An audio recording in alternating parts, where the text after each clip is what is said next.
Pandian store சீரியலில் today எபிசோடில் நம்ம கோமதி இருந்துட்டு சரிங்கண்ணே நாங்கள் அப்படியே கிளம்புறோம் அப்படின்ற மாதிரி சொல்லிடுறாங்க. ஏமா கிளம்புறன்ற மண்டபத்துக்கு வந்துட்டு சாப்பிட்டுட்டு அதுக்கப்புறம் போகலாம்ல அப்படின்ற மாதிரி சொல்லிக்கிட்டு இருக்காங்க. இல்லைண்ணே வந்து பொண்ணு மாப்பிள்ளையை பார்க்கணுன்னு நினச்சோம், பார்த்தாச்சு.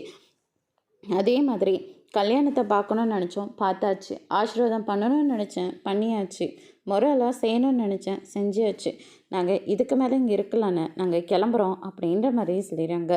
என்ன உன் புருஷங்காரன் இங்கெல்லாம் வந்து சாப்பிடக்கூடாதுன்னு ஏதாவது சொல்லிட்டு போயிருக்காங்களா அப்படின்னு சொல்லிட்டு கேட்கவும், யாரும் ஒன்றும் அப்படின்னு சொல்ல கிடையாது, அதனால் நீங்கள் தேவையில்லாமல் பேசிகிட்டு இருக்காதீங்க அப்படின்னு சொல்லிட்டு நம்ம கோமதி வந்து அங்கேருந்து கிளம்பி போகிறாங்க. அதுக்கு அடுத்ததாக வந்து பார்த்திங்கன்னா இந்த சைடு ஏதாவது பிரச்சனையாம்மா அப்படின்னு சொல்லிட்டு கேட்கவும், அண்ணன் என்னென்ன பிரச்சனை இருக்க போகுது, அப்படியெல்லாம் எந்த பிரச்சனையும் இல்லைண்ணே, நாங்கள் கிளம்புறதான் எல்லாத்துக்கும் சரியாக இருக்கோம் அப்படின்ற மாதிரியே சொல்லிடுறாரு.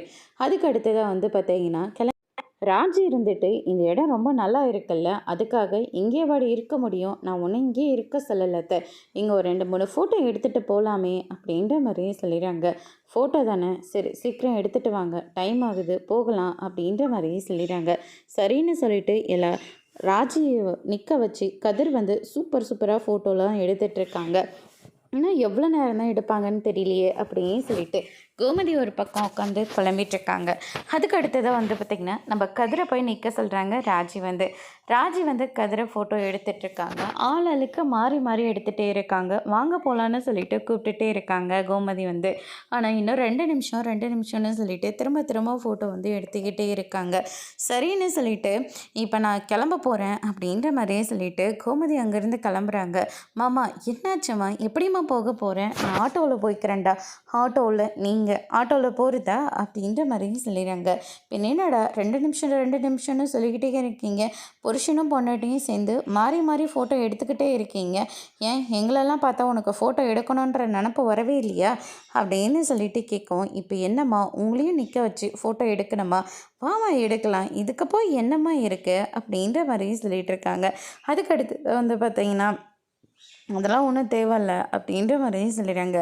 மா ப்ளீஸ்மா வாங்கம்மா அப்படின்னு சொல்லிட்டு கோமதியும் நிற்க வச்சு அழகழகாக ஃபோட்டோலாம் எடுக்கிறாங்க.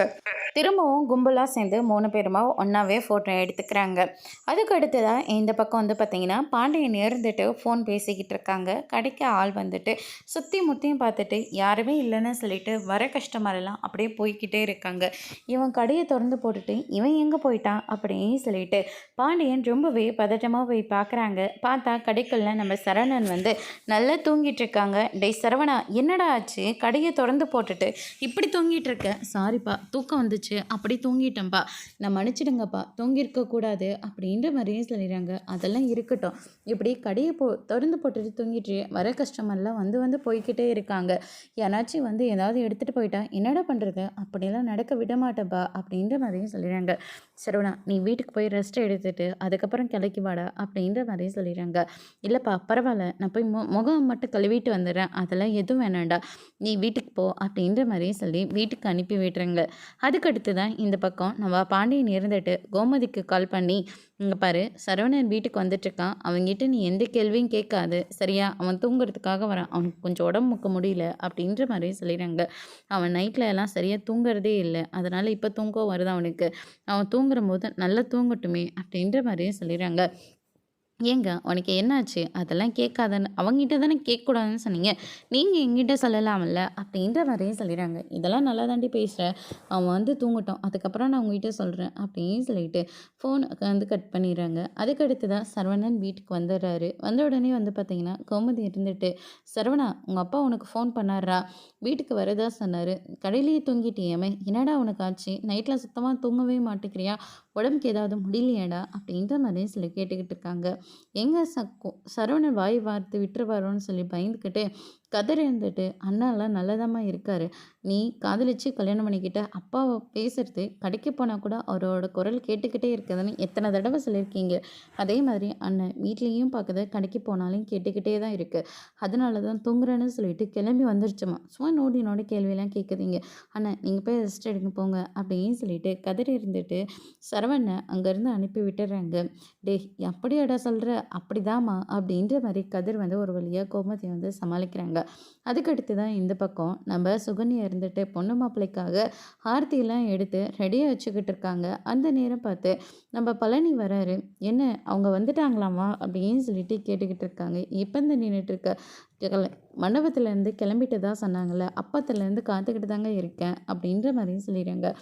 திருமணைக்கு வந்துட்டாங்களாம் அப்படின்ற மாதிரியும் சொல்லிடுறாங்க. ராஜி அதை மறைஞ்சு நின்று பார்த்துட்ருக்காங்க. கதிர் இருந்துட்டு என்னாச்சு ஏன் இங்கே நின்றுட்டுருக்க, பொண்ணு மாப்பிள்ளை வரப்போகுது, குடும்பமாக சேர்ந்து ஆரத்தி எடுக்கிறாங்களே அதை பார்க்கறதுக்காக நின்றுட்டுருக்கேன்.